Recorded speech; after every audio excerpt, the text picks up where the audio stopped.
Okay, time now is 12:25 afternoon on December 9th. Um, yeah. Um, Slept from 5:50 to like 11:15, and then I went back to sleep for like one more hour. Yeah, it's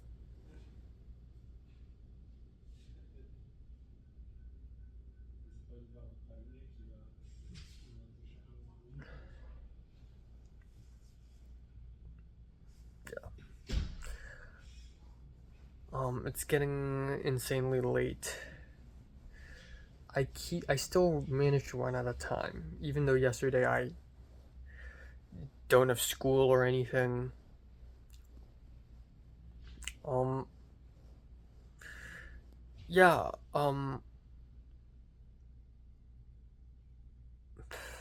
Last night, even though yesterday morning, or not morning, like afternoon when I woke up, I received the email about me getting chosen to be PD. I didn't immediately answer the email until literally this morning, aka last night at like 2 a.m. Because I don't want to answer immediately. And I saw the email and I saw that it says, please respond to this email by Sunday, December 7th by 8 p.m. And I'm like, oh my god, it's already December 8th, 2 a.m. So I freaked out a little bit.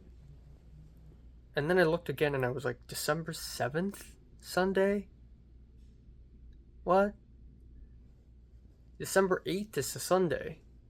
December 7th is a Saturday. So they already fucked up.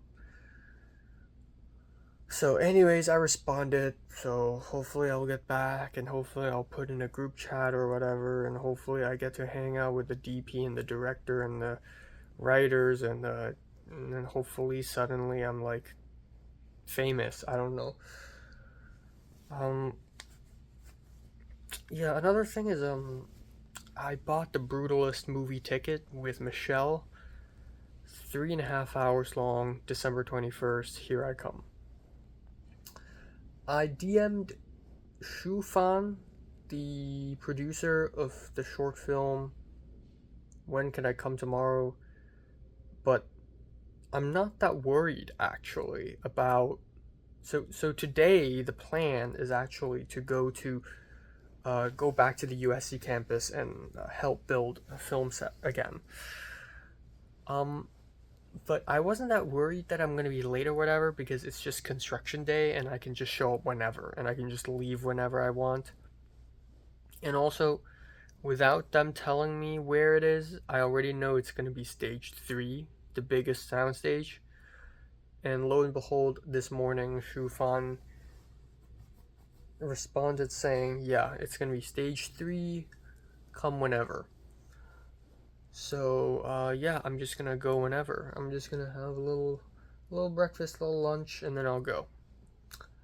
I also haven't started working on my papers, and this is exactly why in the next 2 days I cannot go anywhere, and I need to grind my papers.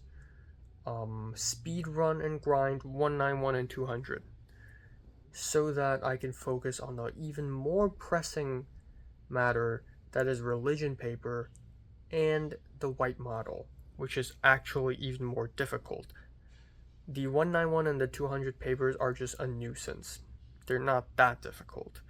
The religion paper though, that's going to take that's a doozy. That's going to take a while. Um so yeah, I have to start grinding. So I can't really go anywhere. Um and that's pretty much it. I bought another Blu-ray because I have to. Hundreds of beavers. Um and yeah, I don't have anything else to add really. Really don't have a lot of time. I planned to watch 5 episodes of anime and a movie yesterday, by the way, and I ended up watching most of a movie, and that's it. So, yeah. I don't know. I keep not having enough time to do anything. So, that sucks.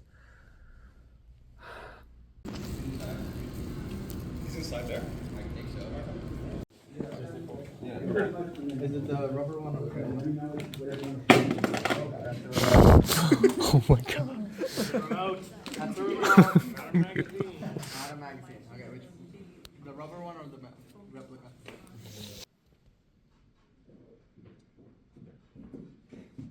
Stop, you filthy barbarian. Didn't your mother teach you any manners? Getting fleas all over my lady. Jane? Jane? Are you alright? Alright. No, I know.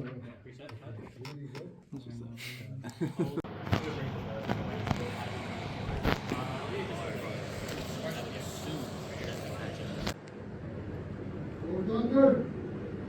Roar! To camera there. Okay, really good. Cut? Are we cutting? Are we cutting? No, keep rolling. Keep rolling. Yes. Okay, let's reset. Okay, I'll push you a bit. I don't know how much I Still should push rolling. you, but I'll try. Okay. Ready, guys? All good? Okay.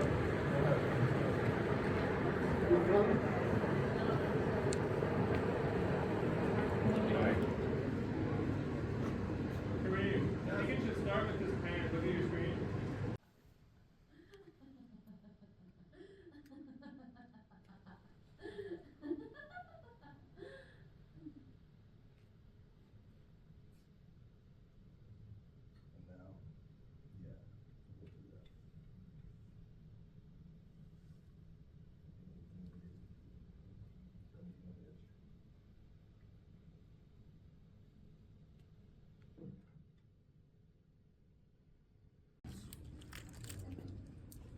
Action. You know, you don't achieve anything. Try that again. You know, you don't achieve anything without blood, sweat, and tears. To reach the pinnacle of Miss Civilization, it takes a whole lot of effort. Well, now, I introduce you millions at home, Miss Civilization!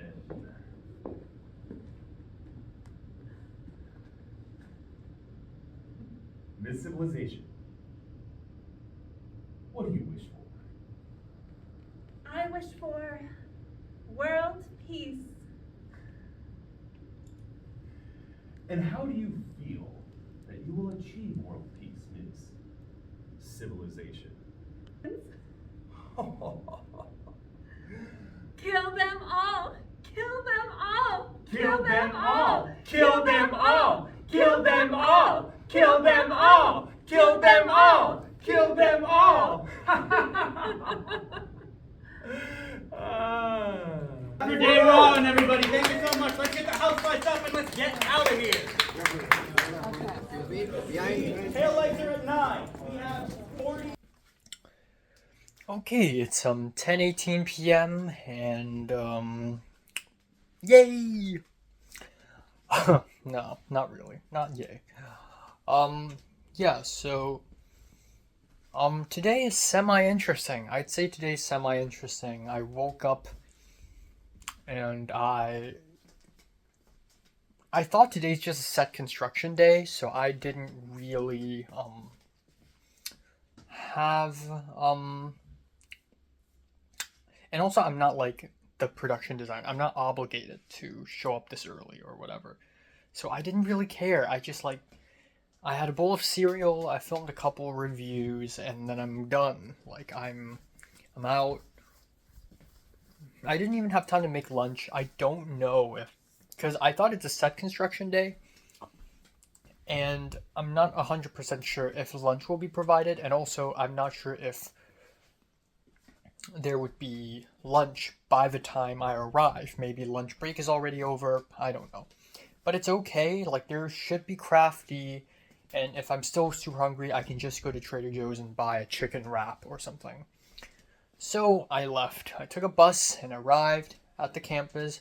I arrived at stage 3 and boom. Tons of people were there. Lots of people sitting down in the hallway between stage 3 and 4. A place that I'm familiar with. Both stage 3, the stage itself, and also the hallway outside are places that I'm very familiar with because I've worked 2 sets already on stage 3. Yeah, I arrived and I saw Yao just sitting there, and then Shu Fan showed up and hugged me, and he's like, Enoch, long time no see. Even though, no, he didn't say that. I don't know. No, but Yao is long time no see. I haven't seen her in like... When was Locke again? Locke was May, I believe, or June. Haven't seen her in like half a year. Seems like a long time, but then you need to come into consideration that I haven't seen Natalie in like, I don't know, a year? More than that?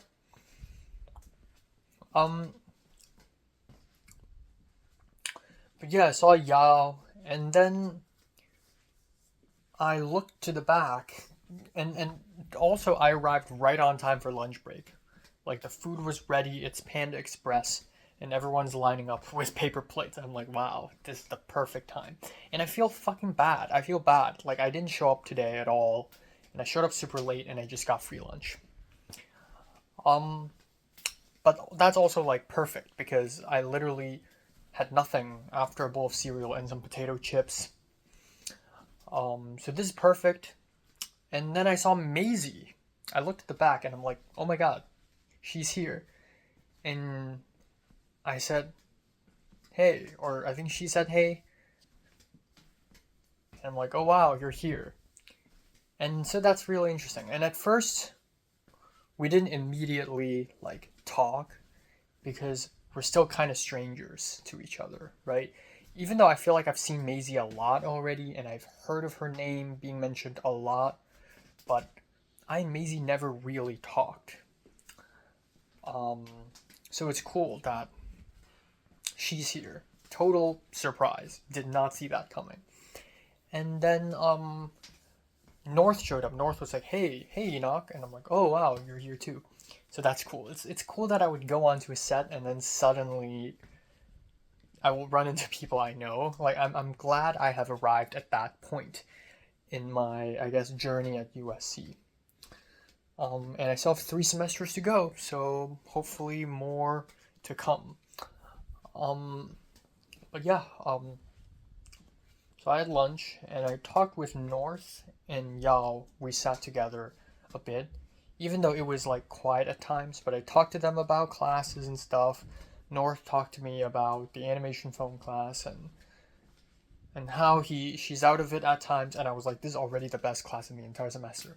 And I said that, and then I realized, oh shit, Maisie's here, and she's the TA for my art directing class. Fuck.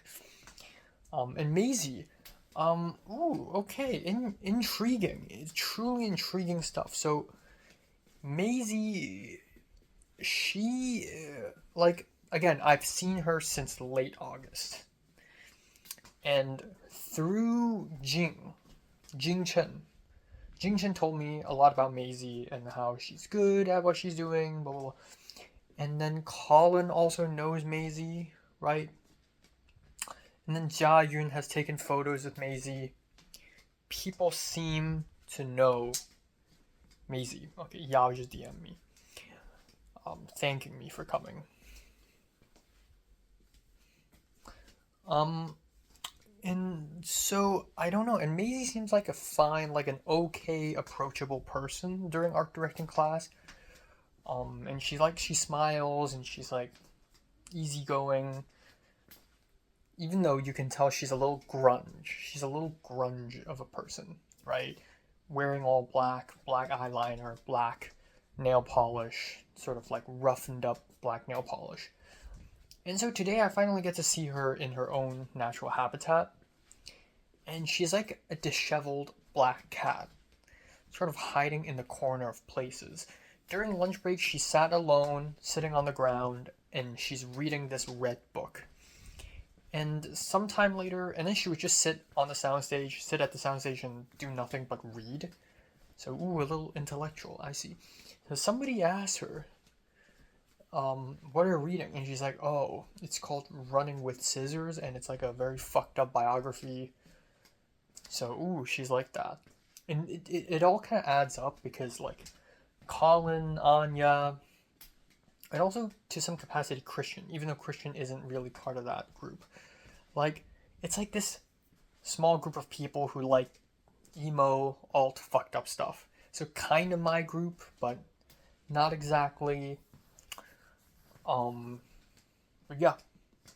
So, very intriguing. And then a lot of people started talking to me. This white guy who is one of the actors. So yeah, today's a shoot day. Turns out they're shooting. Yesterday was set construction. Today's shooting. Tomorrow is pickup for props from a prop house. Nothing to do with the soundstage. So anyways, this white guy, tall white guy with a cowboy hat showed up out of nowhere. I was like, howdy. And we talked a little bit. I was really confident. And again, it's weird my brain would wander off like that, but I thought, oh my god, if this happened to me in, like, 2022, a random tall white guy showing up out of nowhere saying howdy, I would just be like, hey, hi. But, like, I'm super confident now. I'm just like, hey, even though I'm, like, 22, young boy, I'm still a young boy. I'm 22, fuck me. Jesus. I was gonna say I'm 21. Am I 21 or am I 22? I think I'm 22. And then, some guy, one of the associate producers also talked to me. The first AD talked to me. He's like Fak in The Bear. He's just sort of this short, slightly plus-sized guy with a mustache wearing a suit. Kind of interesting. Wearing a white suit, and then casual wear underneath. Yeah, a little bit later I revealed to the associate producer that I'm in CAMS, and I'm a junior. And he's like, I'm not even in USC. Maisie, from a few meters away, heard me on a chair, and she was like, wait, you're also a junior? I didn't know that. I thought you were a freshman or something. And I'm like, yeah. And she's like, wow, you're in my cohort. So yeah, the thing with CAMS is, like, you never know who's in your cohort because there's no such thing as cohorts.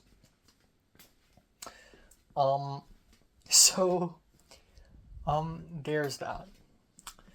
So, for the most part, there was nothing to do. Like, from 3 p.m. all the way till 5-ish, 6-ish p.m., there's, like, nothing for us to do. We just sit around and look at our phones and do nothing. Because the set is already finished building, and it's this very simple white hallway with some window flats and a door flat, and then like a simple bed and like a simple dining table, and it's all set up already. So I'm here so that when they wrap, we strike, and I'm here to just move flats, a manual labor. Which is what everyone did basically today. It's me, it's Yao as the PD, and then it's me, Maisie, and 3 other Chinese girls. Or woman. I don't know if they're older or younger than me. Can't even tell at this point.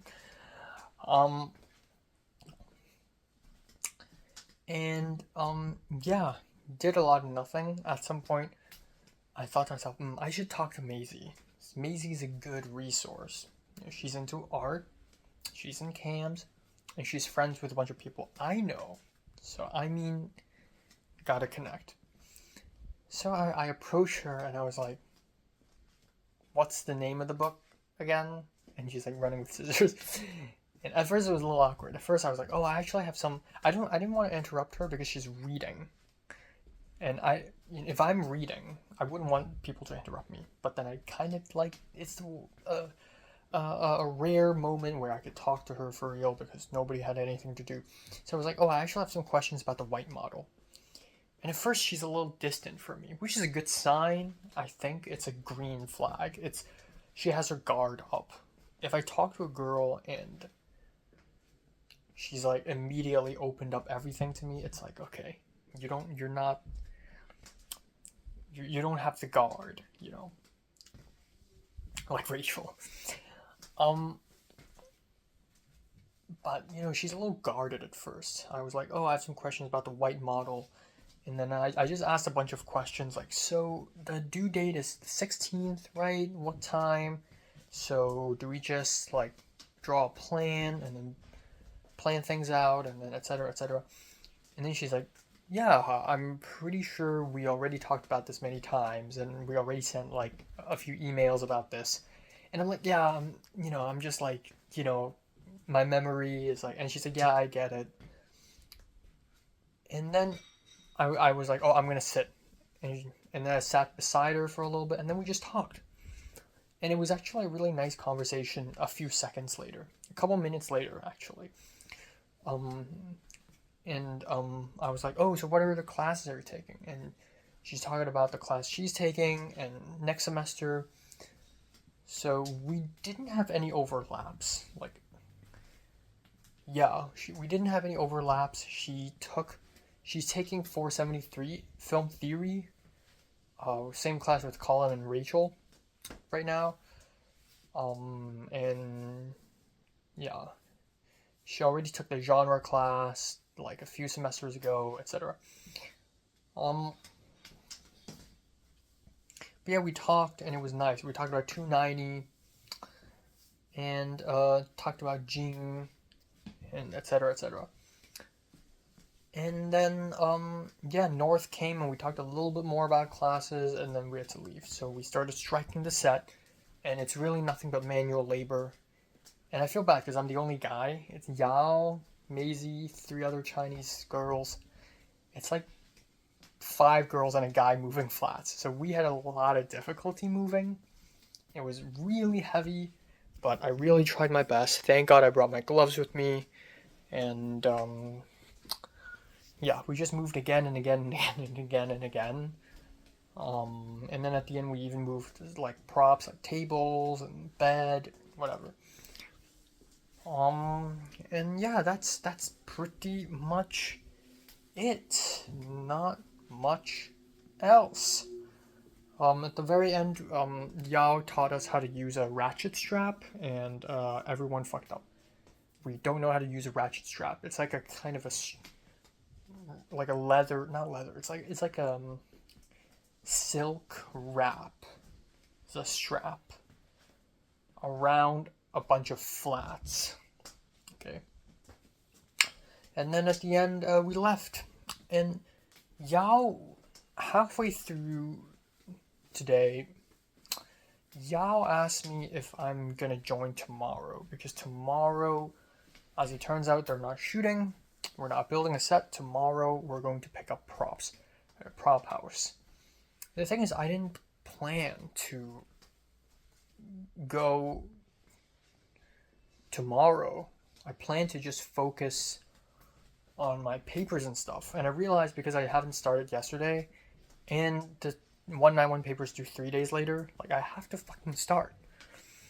So I really didn't know. And another thing is, the thing is, I really want to go to a prop house because I'm an art person and prop houses are fucking awesome.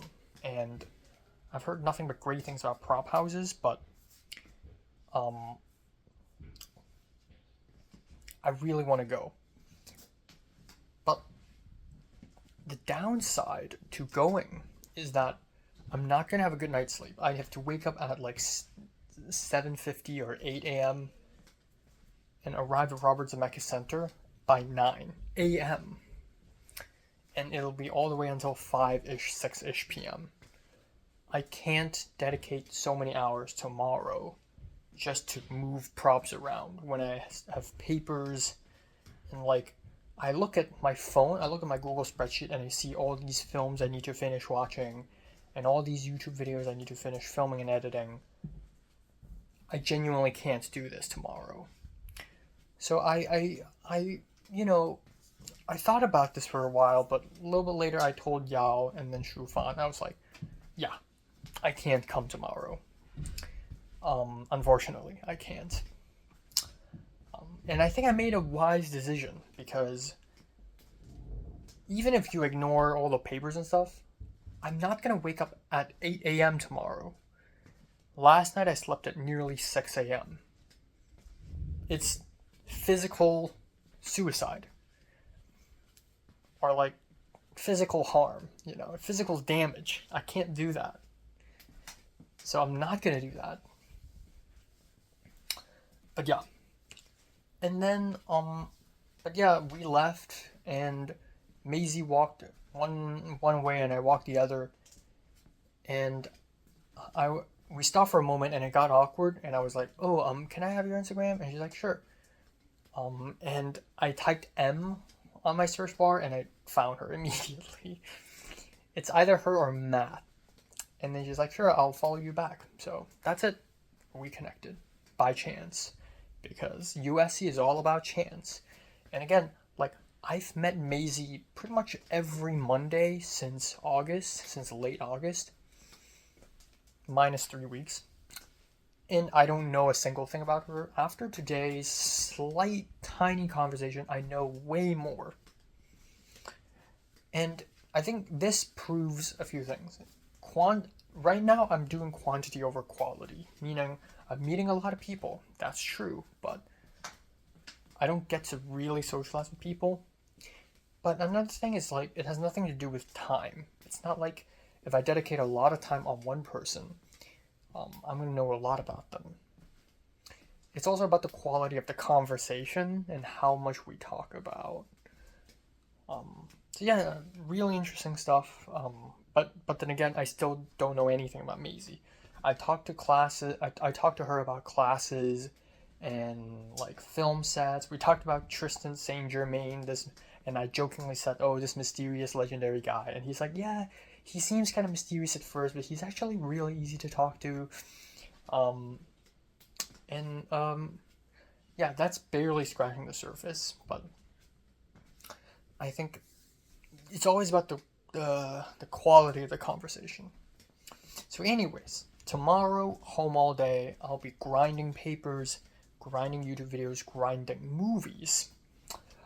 And I think I'll just order something on Wii, and for the next few days, 9th, 10th, 11th, 12th, I'm going to be mostly at home because papers. 11th, I have lunch with Parkin, and that's it. Lunch, go home, yippee-ki-yay.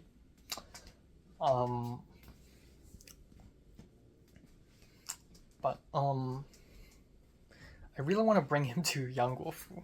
It's a good place, not gonna lie. But yeah, I'm glad I'm able to get free lunch today. That's a good save, because if it ain't that, then it would be instant noodles, which I'm a little bit tired of. It would be bacon, mushrooms, orange bell pepper, which I already had a lot of mushrooms in the last 2 days, or it would be, I don't know. I don't have any other lunch options. Yeah, and I don't have much else beyond that. I'm gonna look into planning an ADR session for the 2 actors for The World Is Not Enough, because the sound is kind of fucked.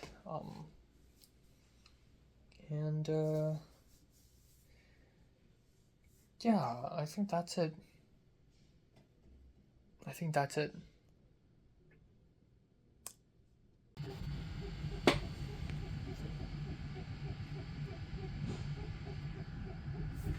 What the fuck is happening?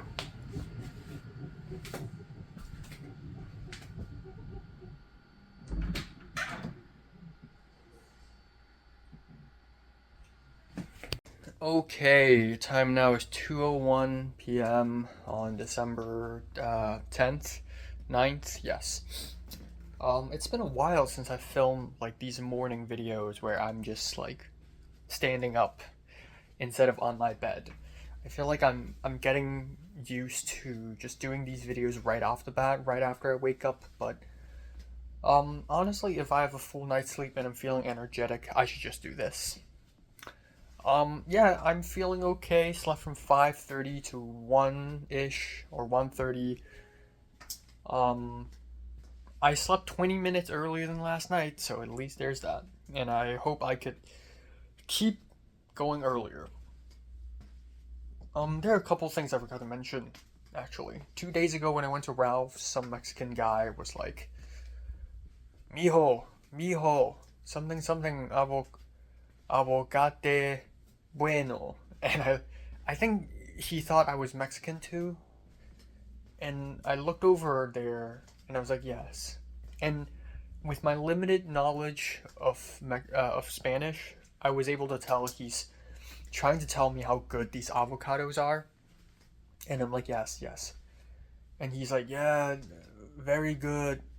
You cut them up, mix with onions. And I'm like, yeah, guacamole. And he's like, yeah, guacamole. So, okay. And then yesterday I saw Claire, the TA for my world building class. She showed up and he's like, wow, long time no see. But she didn't work on set. She just showed up and there's like a gray bag and a white cat came out of the gray bag. I thought it was a dog. I was like, oh, is this a dog? And she's like, no, it's a cat. And so we pet the cat for a little bit. It's really cute. It's been a while since I've seen a cat, so that's really nice emotional support. But yeah, that's pretty much it. So obviously I'm not doing the film right now. That's a wise ass decision. And today I have a lot to do because there are a bunch of shit that I was supposed to do yesterday that I didn't do because I went to set. So today I think I'll be on a military schedule where I try to finish as much as I can today in one day while having enough sleep. Yeah. So that's the plan. Just lots of reviews, lots of editing, lots of paper writing. I'll be working on my CTCS 191 paper. Okay, you know what? I'm just gonna, because of how much I have to accomplish today, I'm just gonna list off every single thing that I need to do today because it's a lot. Also, last night at like 4 a.m. in the morning, or 4:30. So there's this girl in USC, and you know how Instagram like suggests people to follow? I've seen this girl a few times. I don't follow her. I've never seen her in real life. I just see her Instagram profile like all the time. And she looks like the most extroverted girl ever. She's Asian and she's 100% American-born Asian and very likely an ABG because she sticks out her tongue and she's going to the beach and she's in a bikini and all that stuff. And I think I don't know if she's like Vietnamese American or not, but I think she's involved in one of Hugh's short films. And Hugh's Vietnamese American, and like I don't know if it's a short film that's like a part of the Vietnamese American Association or something, but something like that. She suddenly followed me, and I'm like, okay, cool. I'm not opposed to being followed by strangers. So I followed back, and then suddenly, immediately, she DM'd me a whole paragraph of, hey, I'm Mia, I'm a model, and I can do acting too, so if you have any projects, let me know. And that's like a huge, like, I wouldn't say turn off, but that's like, you don't know me, and you're just gonna advertise yourself at 4 freaking a.m. in the morning. Like, you barely know me, so don't do that. Like, that's a bad, know who you're talking to first before you advertise yourself out there. I get it, you're desperate for job opportunities. I'm desperate too. I'm super desperate. But don't be too easy, okay? Okay, so today I am watching 5 episodes of anime, which I completely did not watch yesterday, plus a film. I'm filming and editing a mini album review and a movie review, and I'm also editing a Cantonese movie review that I forgot to edit last night. I'm editing my video essay, I'm editing my LA vlog, I'll edit college update video, I'll be writing my CTCS 191 paper, 200 paper, and if I have extra time, my religion paper. So that's all there is for today. Maybe laundry as well, but not my priority. So that's the plan.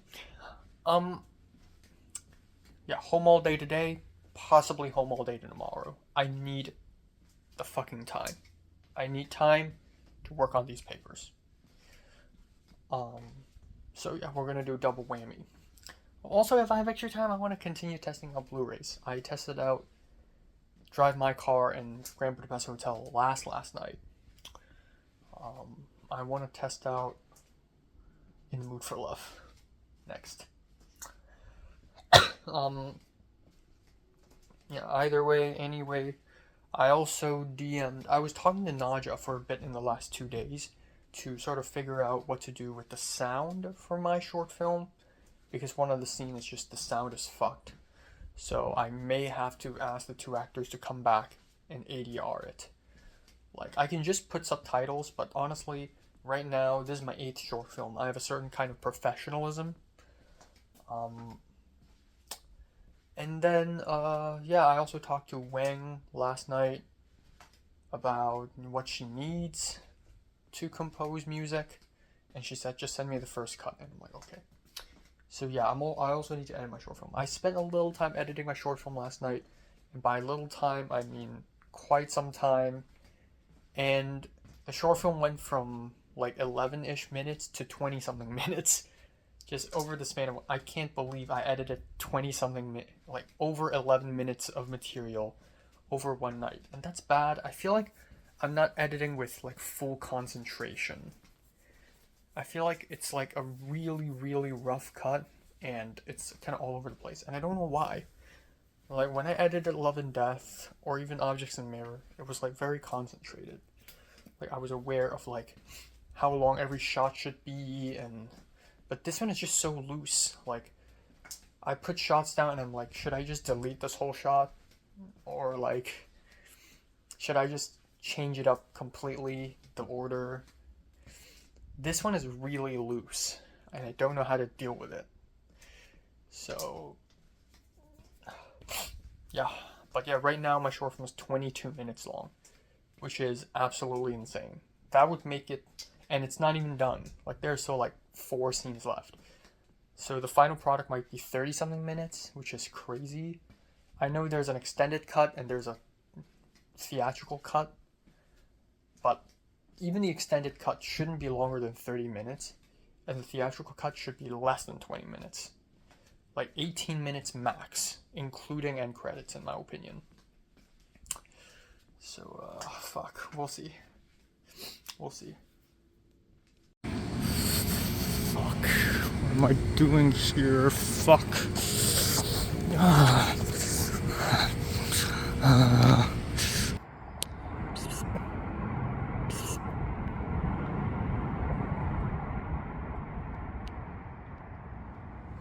Okay, time now is 10:19 p.m. and I'm in my street clothes because I just went outside. So, I haven't had dinner. The moment I finish this, I'm gonna have dinner. Let's talk about today.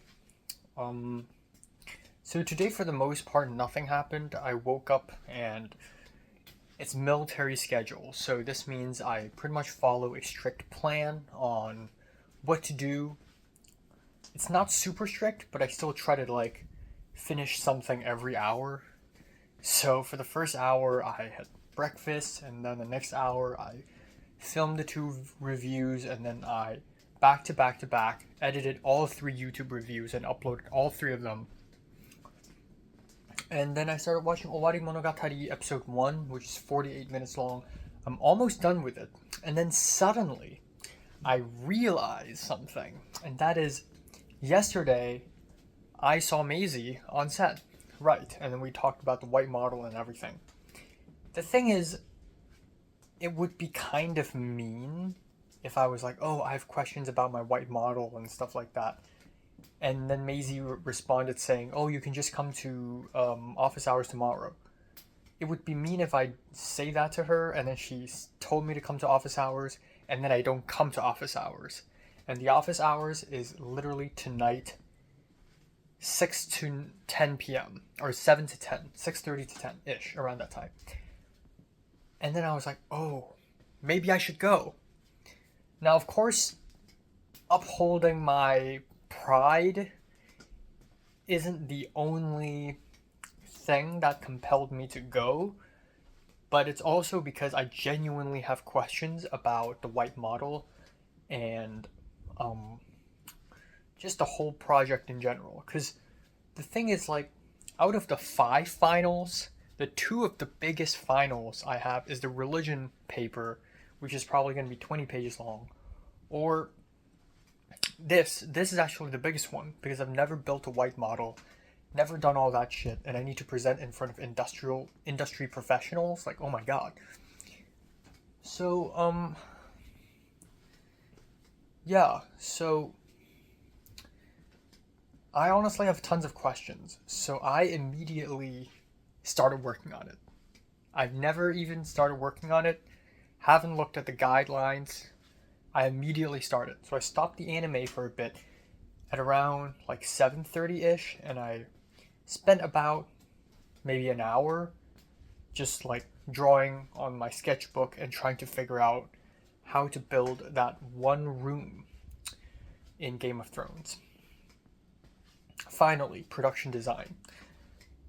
And then at 8:30, I was still having second thoughts. I'm like, okay, it's already 8:30. Like, I don't have much time. Should I go to office hours or not? And what if I go and there's like no one other than Maisie? Or what if I don't go and I just missed a huge chance to ask for help?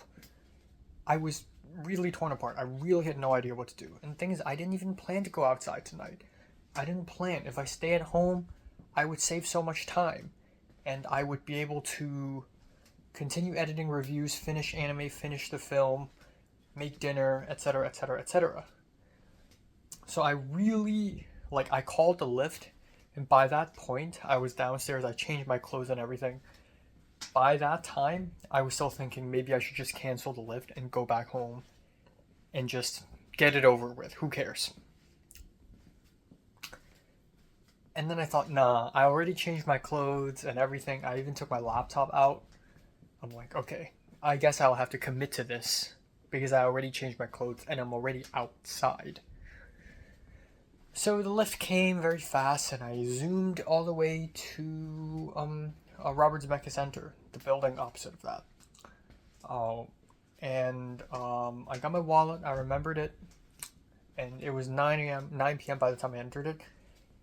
And boom, Maisie's there. And one student is there, and the professor's there, which I didn't expect. I didn't expect the professor to be there as well. And it's just them 3. And I'm like, oh. And the student is Tiger Lily, the British woman, the British girl.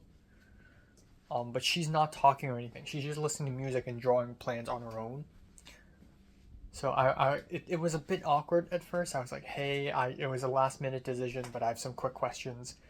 So I pulled out everything. I pulled out my laptop and my sketchbook and my guidelines and my pencil case, and I just sketched some stuff. And for the most part, it was just the professor talking to me. The professor sat next to me, and I explained the problems, and she helped me figure out the dimensions of that place. Or not the dimensions, but like just what is the geography of that place, and what is the sort of which wall should I focus on, because it's so intricate. I picked a place that seems simple, but then the more I look at the photos and videos, the more complicated it gets. And this, so we talked and talked and talked. And Maisie's just there, in the front, and then so yeah, we figured out a lot of stuff. So this was actually kind of helpful. I even DM'd Franklin. I was like, hey, are you going to office hours later?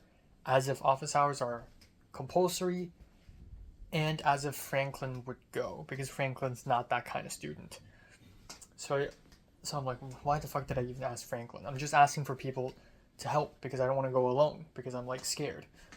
But yeah, I went, and then I figured out the thing, and like I need to draw 6 elevations and We talked a little bit about the dimensions and set design and the wall patterns and etc. and the scaling of it and what material I should use, what kind of wood, foam, how to build foam so that we could present this thickness, etc., etc. Architect's corner.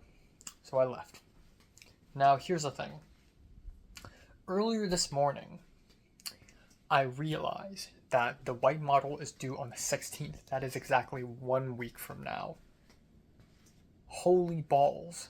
I did not realize that. So within this week, I have 2 big final exam papers, 1 quiz and a portfolio for my animation film class, and the white model to finish.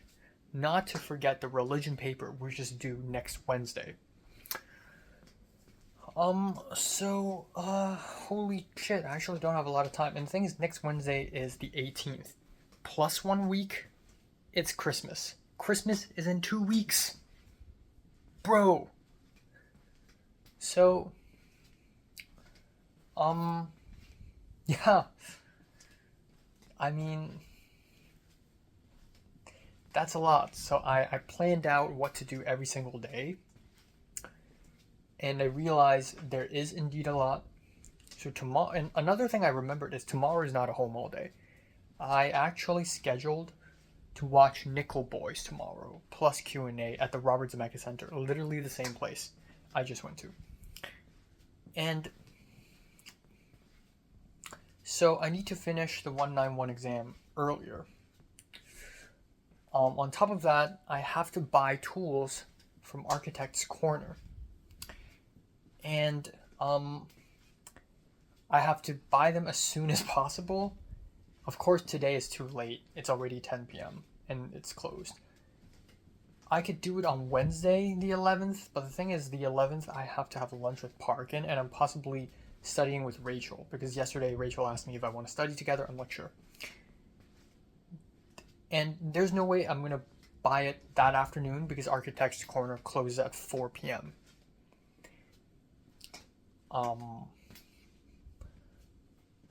And then if it's the 12th, then it's too late. So the chances are I'm just going to go to Architect's Corner tomorrow afternoon. And it's in freaking downtown LA. The professor said, oh, there should be one on campus. And I'm like, no. And I asked Justin T, because he's an architecture major. And he's like, oh, the nearest one is in downtown LA.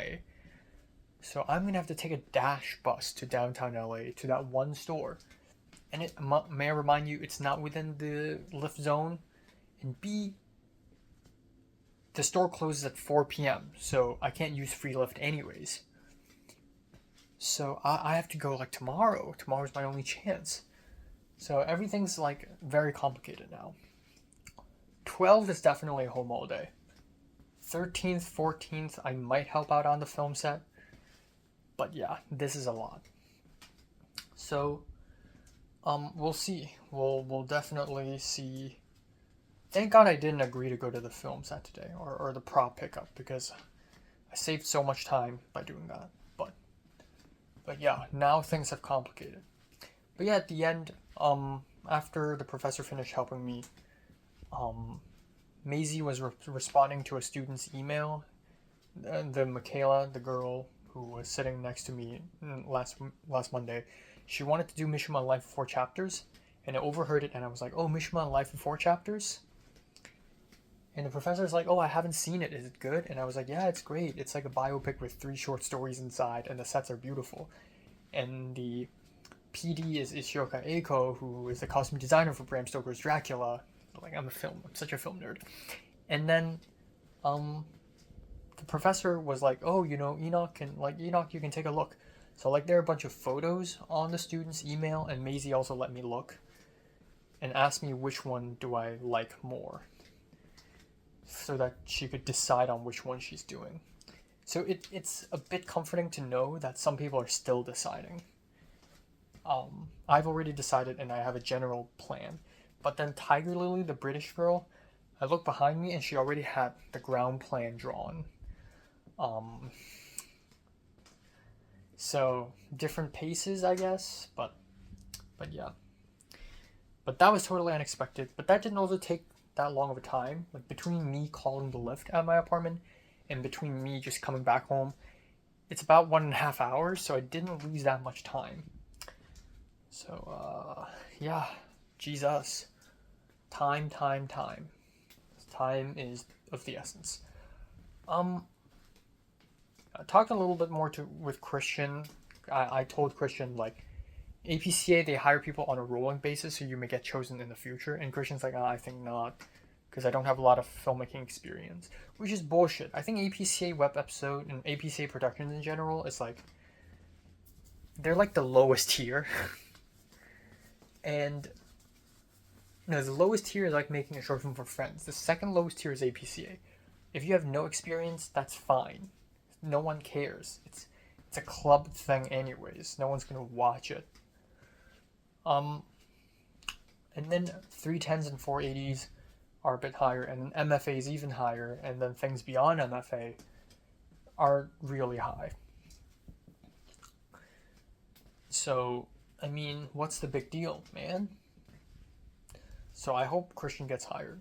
And if Christian doesn't get hired, I'll ask him to be like art director for me.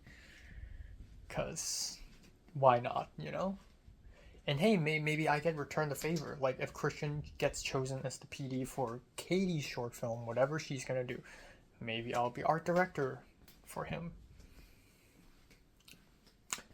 It's ironic that, not ironic, but also ironic that art directing seems like a very uninvolving class, yet somehow I'm more tied to some of the art directing people in this class.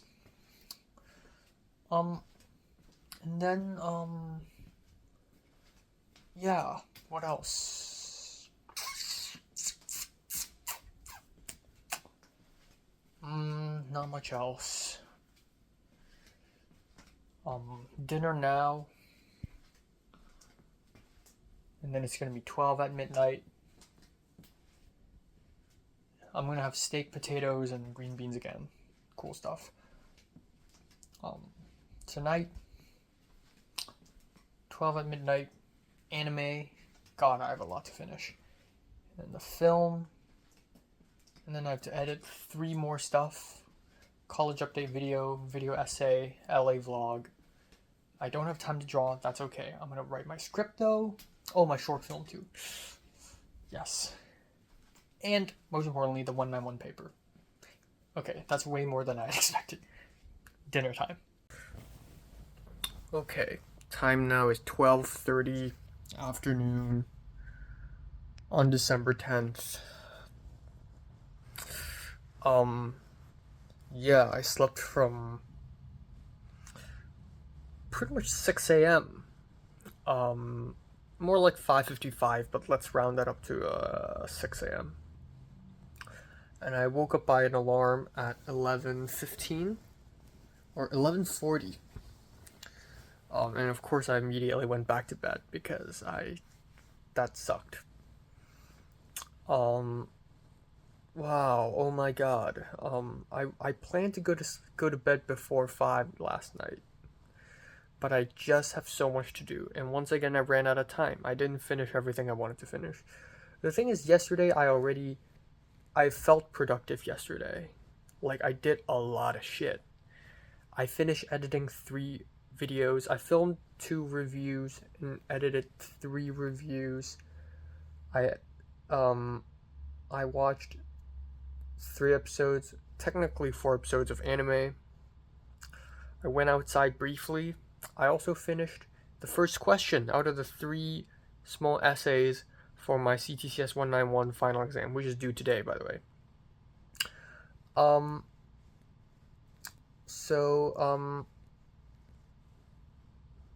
Yeah.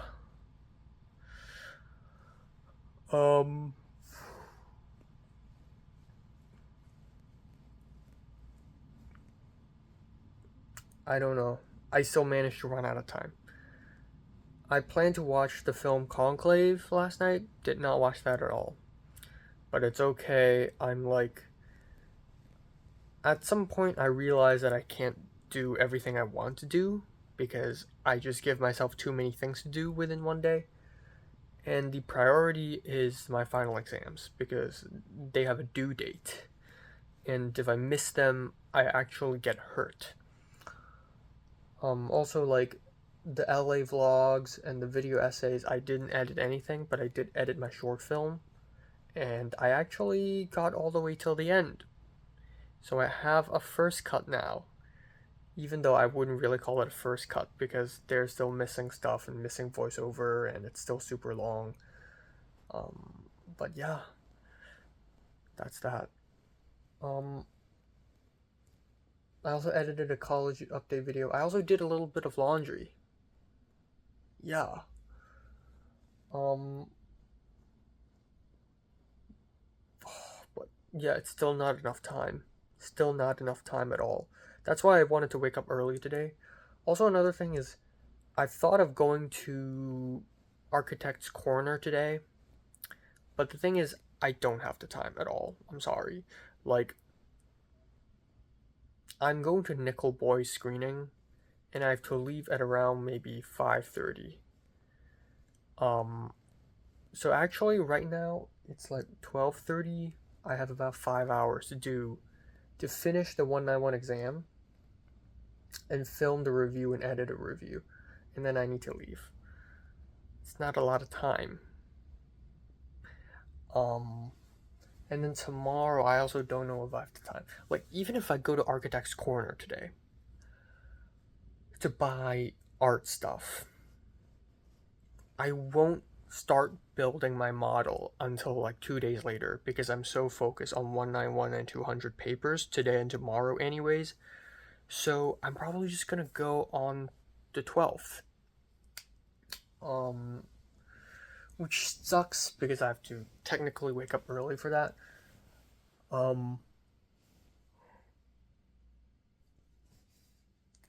Yeah, also Olivia DM'd me at like 2 a.m., 3 a.m. asking me in Chinese if I recommend any food to eat in Hong Kong. And I'm like, I don't know. Yeah. And I responded in full traditional Chinese because I don't know how to type in simplified Chinese at all. And yeah, my Wii order is supposed to come today as well. I don't know when the Blu-rays are coming. Vinegar Syndrome is not sending them out at all. It's been 8 days since I ordered Ebola Syndrome 4K, and it's still no news. But Visible Secrets is arriving 2 days later.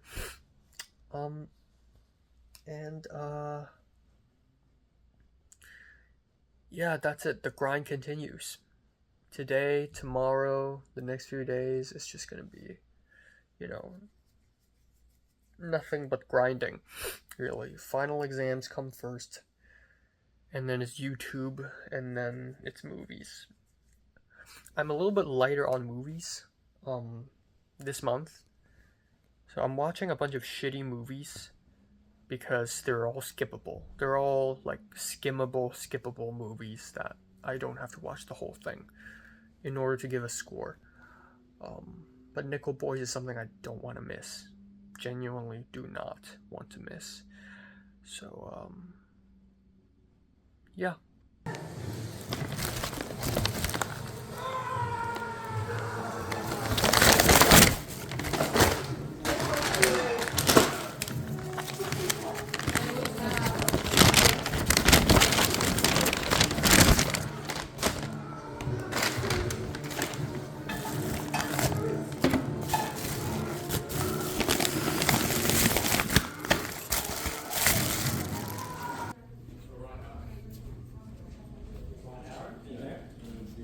I think they were just having a couple.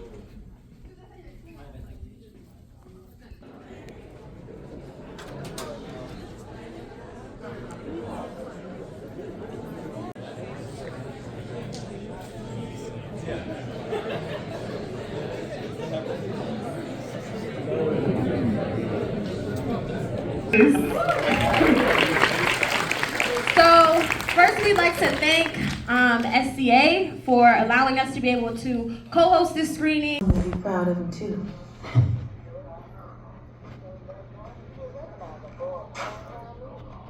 That theater was showing the. If everybody looks the other way, then everybody's in on it. If I look the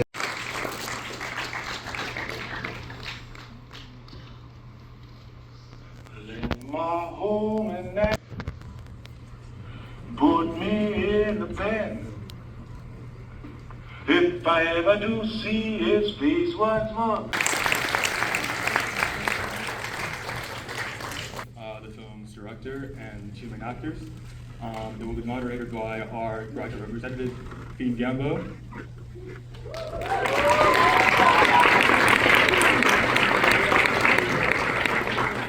Firstly, Ramel Ross. Ramel is an artist, filmmaker, writer, and liberated documentarian. His feature experimental documentary, Hale County This Morning, This Evening, won a special jury award for creative vision at the 2018 Sundance Film Festival and 2020 Peabody Award. It was nominated for an Oscar at the 91st Academy Awards and an Emmy for exceptional merit in documentary film. Please welcome Ramel Ross.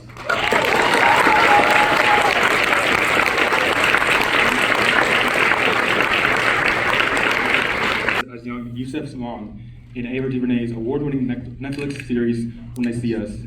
Parisi was nominated for an NAACP award for his performance as one of the exonerated five. The limited series was honored by AFI as one of the best television programs of the year. Please welcome Ethan.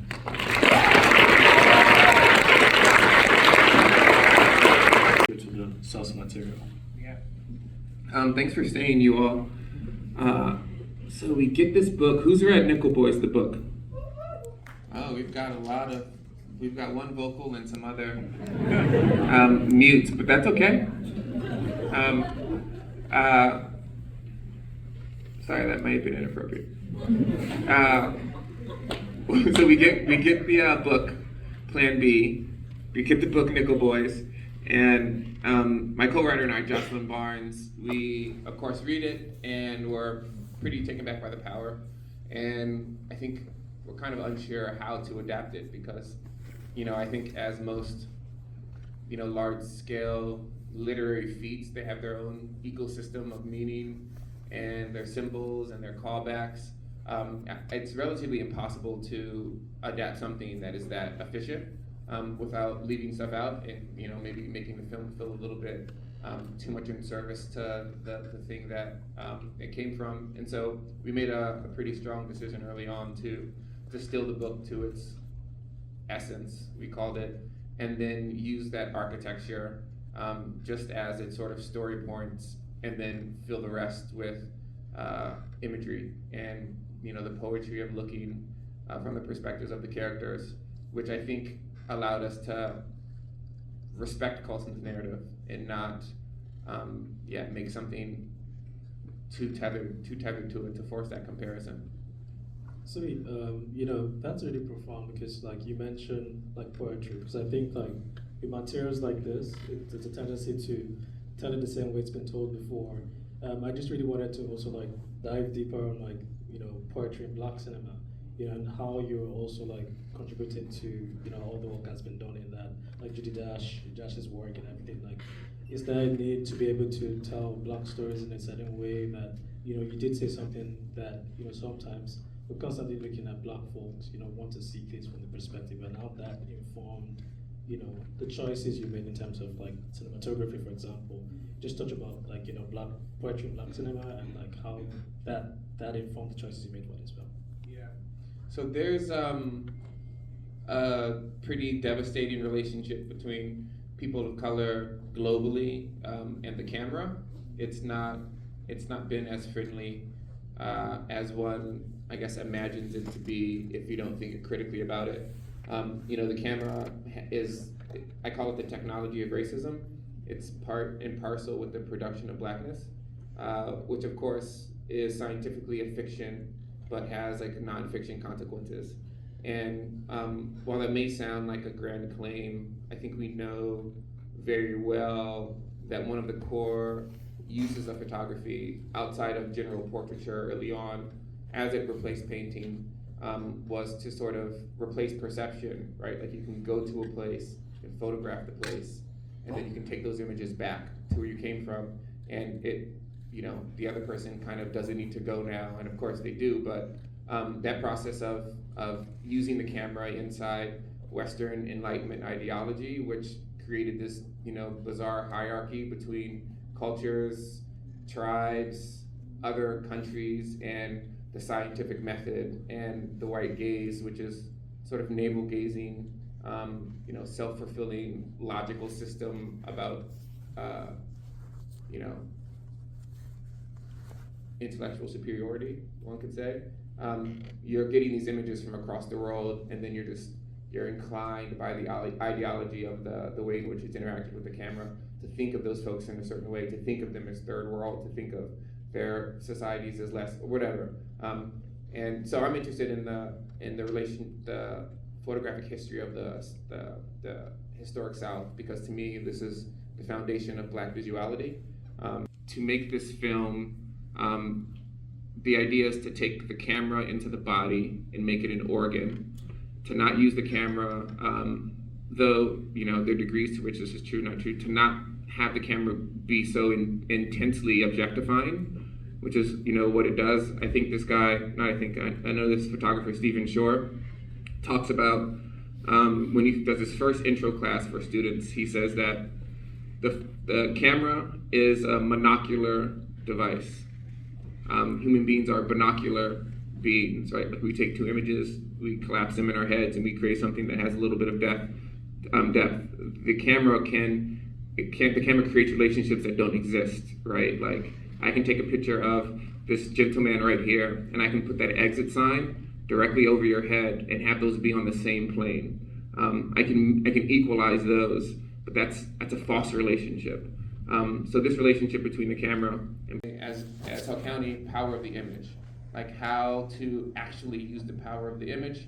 And I go look at the Dozier document, that's like this 150-page document, and it's like a forensic account, and you look at those portraits and you're like, there's nothing more powerful than the portrait of this boy. We're gonna be making all these images, but like the truth of this image, what we know happened, imbued in this thing, the history of it, is nothing more powerful.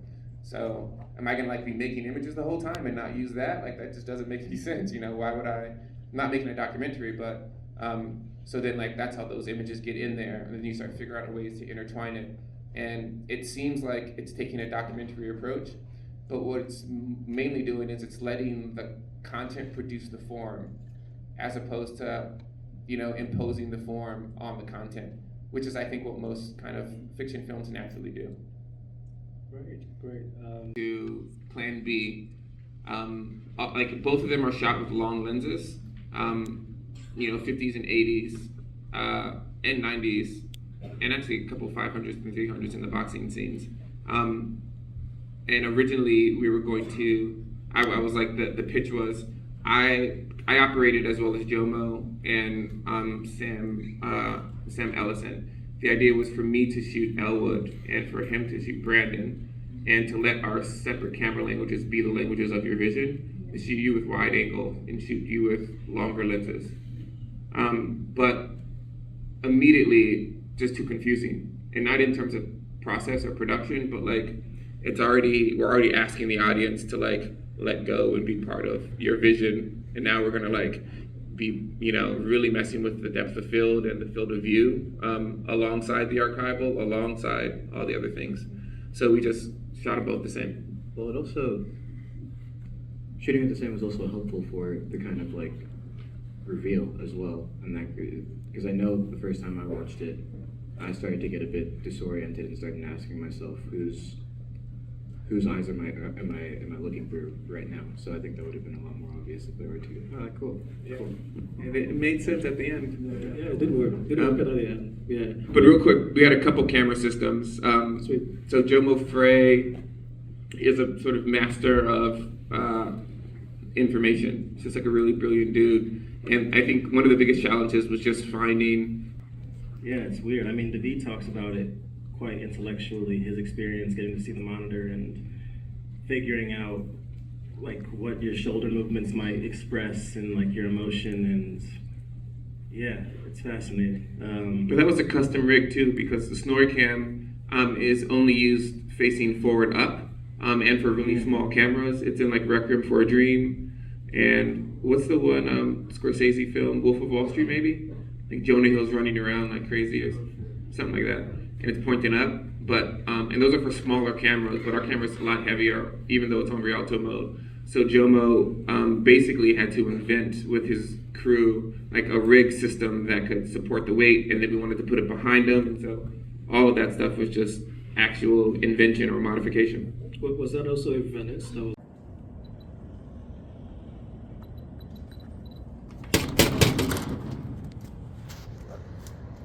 Okay, time now is 12:36 after midnight.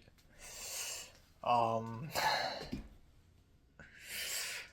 my god.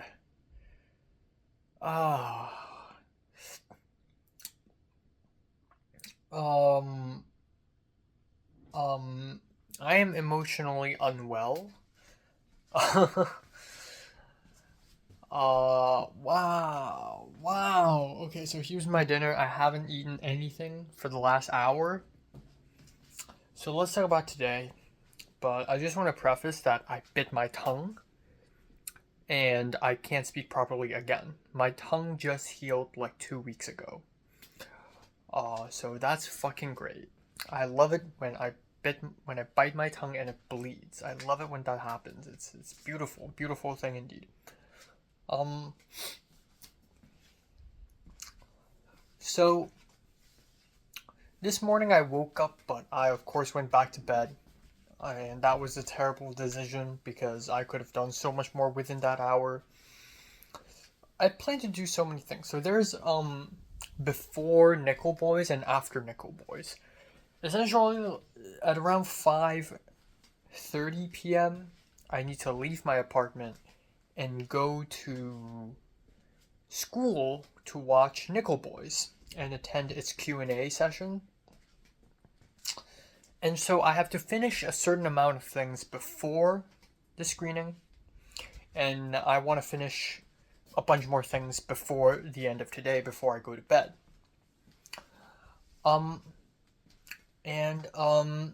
Wow, my entire plan gets fucking derailed. So, the two most important things for me to do before Nickel Boys is the album review, and finishing my CTCS 191 final exam paper, which is essentially 3 short essays, but I already finished one last night, so I want to finish 2 more today, and then I'm done. And then I can go to watch the movie, and I won't feel, I'm not, my stone is from the heart lifted, I feel I would be relaxed during the screening without having to worry to come back home and rush and speed run finishing the paper.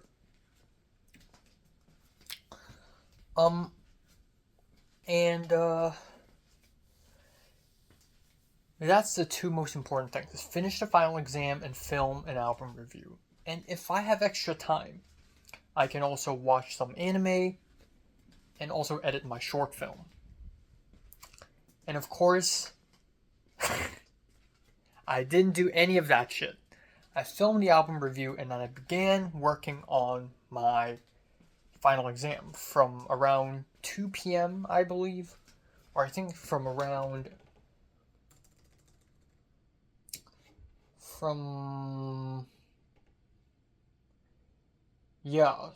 actually from 2 p.m. right. From 2 p.m. onwards, I started working on the paper. And oh my god, each essay takes more time than I thought it would. So last night I finished 1 question, and that took me 1.5 hours to finish the essay, which seemed like a long time, but actually I pumped out 700 and something words within 1.5 hours. Honestly, I'm pretty fast. But I did not expect questions 2 and 3 to take this much more time. Question 2 is a short essay about work and labor. And I just have no idea what the fuck should I write about. I have 0 clue. And we also need to pick a screening from the class to write about in the paper. And honestly, there is a bunch of TV shows, screenings in the class about work and labor, but I attended none of them because I've been skipping classes. So I have to spend some time out watching the thing. And that is not a problem. But what made writing the essays today difficult is the fact that my paper 3 essay for my CCCS 191 class released its grades earlier this morning. I got a 13 out of 15. That doesn't sound so bad. I only lost 2 points, but that actually is 86%. That's not good. That's not an A, that's a B. I can't accept a B. And it's so stupid because it's 15 points. So if I lost 1 point instead of 2 points, which makes it 14 out of 15, I would get 91%.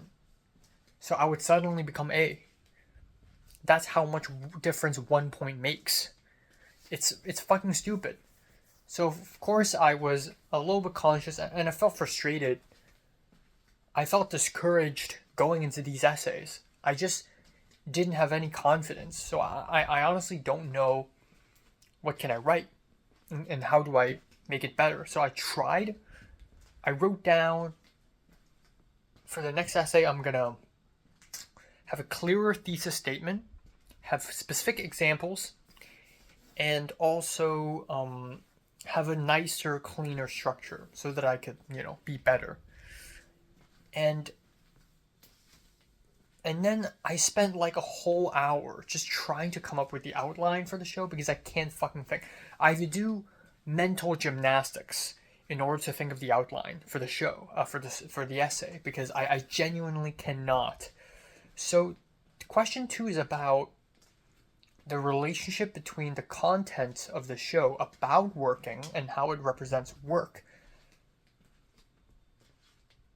and the working conditions that make up the context of the making of that show in relation to work. What the fuck does that mean? So I thought a lot, and again, I need to give specific examples. I need to think of a clear thesis statement. Like, what kind of thesis statement can I make? What kind of statement do I make? So I came up with something I'm pretty proud of, and that is neoliberalism in an East Asian context. And I came up with some pretty good points. Honestly, I'm pretty proud of the second essay. But after I'm done with the second essay, it was already basically 4-ish p.m. Like 4:30. And I need to leave in an hour. There's no way in God's green earth will I be able to finish the last essay in 1 hour. And I also need to eat food for fucking lunch because I need to consume food for energy like a human being or some shit. So at 5:30 I made myself a simple lunch, bacon, egg, orange bell pepper, mushrooms. Tastes pretty good, but it's not a lot of calories. But it's okay. And then I immediately left. I went to watch Nickel Boys at USC.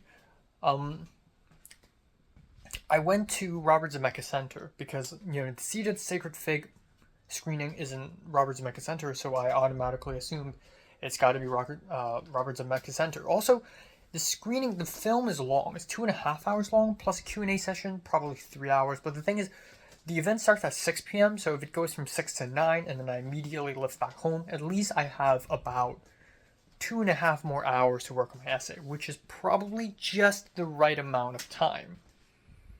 Not to mention that before leaving my apartment, I already came up with the outline for the third essay. So I went to Robert Zemeckis Center, and oh my god, where's everyone? Why does it not look like that there's going to be a screening here? And then I checked the email, and and it says the location is Norris Theater and not Robert Zemeckis Center. So I was bamboozled. Thank God, at that point it was like 5:40 something, so I had about 15 minutes. So I literally speed walked all the way to main campus in Norris Theater, and I was able to arrive right on time. Watched the film, it's pretty good. Q&A, pretty nice, and then I left. And there's a lot of black people there because it's a black film, and every time, like when they screened a French film in Hong Kong, they summoned all the French people in Hong Kong. It's kind of like that. They summoned all the African American students of USC. Anyways, I took a lift back home, and this is when my day became even worse. So I came back home after a very long lift ride where the car picked up someone, dropped off someone, picked up another person, and dropped off another person, which I believe is a max. You can't keep going on. So I returned to my apartment. I was outside the gate, and I input the code for entering the gate, and it didn't work because I probably hit a button twice accidentally. So I did it again, and suddenly the numpad froze. The numpad froze, and all the numbers are lit up, and every time I press a number, it goes did instead of did. So it goes holy balls! Flashback to December last year when I tried to enter my other bedroom in my other apartment, and the numpad is broken because it ran out of battery. Same here. Same phenomenon. So that's fucking great. I have a final exam in front of me. And I'm locked out of not my apartment, not my bedroom, the whole building. Which is better because other people are also facing this problem and it's not just me, okay? But and because I'm not the only one suffering, this means the issue is more important, right? So I called TripleLink. My first reaction was I'm just gonna text because there's a group chat. I'm just gonna text. I'm gonna ask a roommate to come out here and open the door for me. But no one's reading the text group chat. That's okay. Second option, I called TripleLink. I called them up.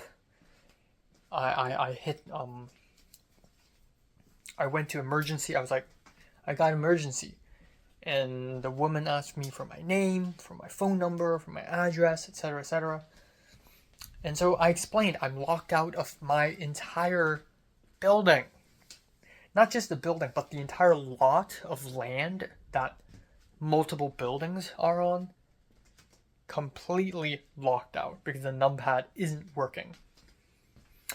And as expected, the woman gave me, sorry, we can't help you. As expected, because TripleLink is the most useless fucking bullshit, dog shit, penis drinking, fucking flesh fucking, idiotic oil fucking fuckers, you know?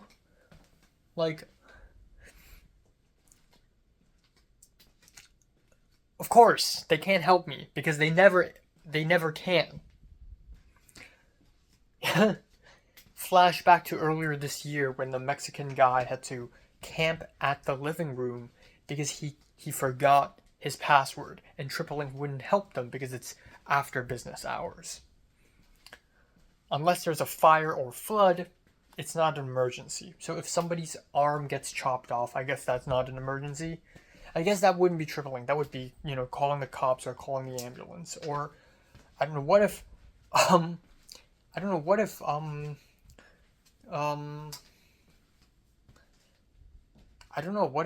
the kitchen sink explodes?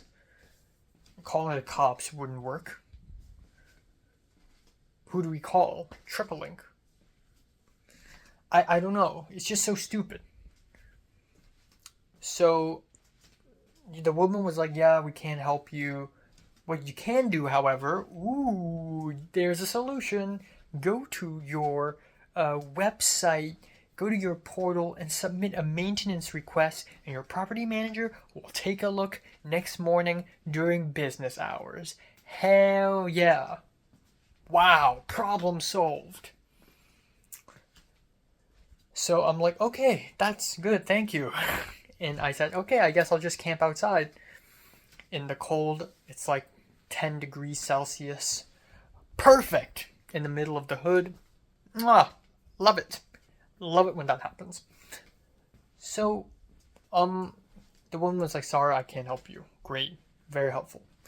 So I decided to just climb over. And honestly, climbing over the fence is way easier than I thought it would be.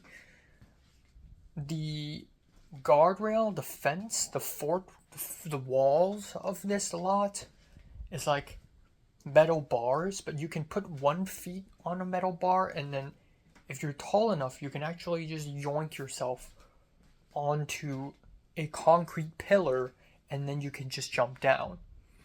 So I'm like Bear Grylls mode. I'm like man versus the world, except it's man versus his own apartment mode.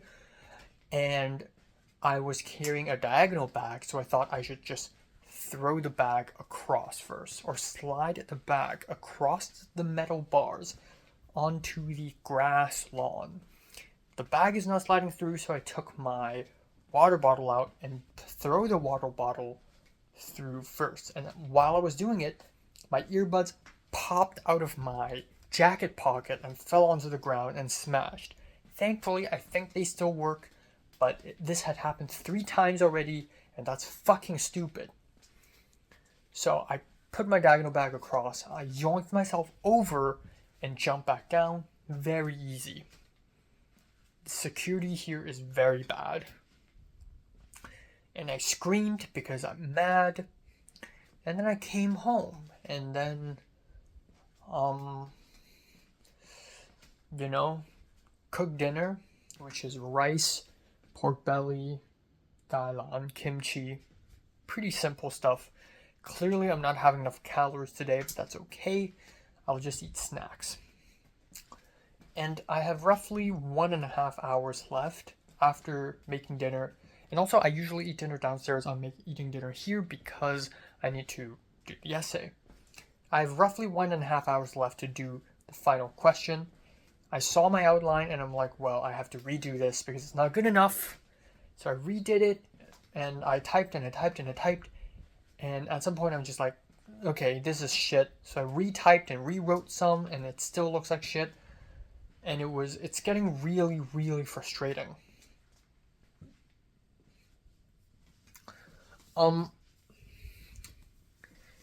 And yeah, at some point I was eating and I was typing and I was eating, and at some point I just not like but at the tip. And it hurt like a bitch. It hurt like a bitch.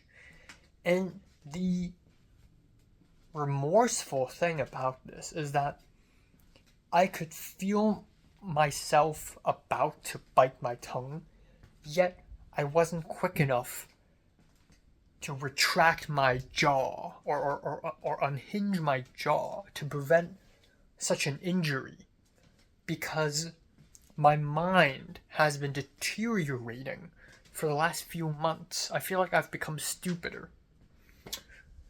So,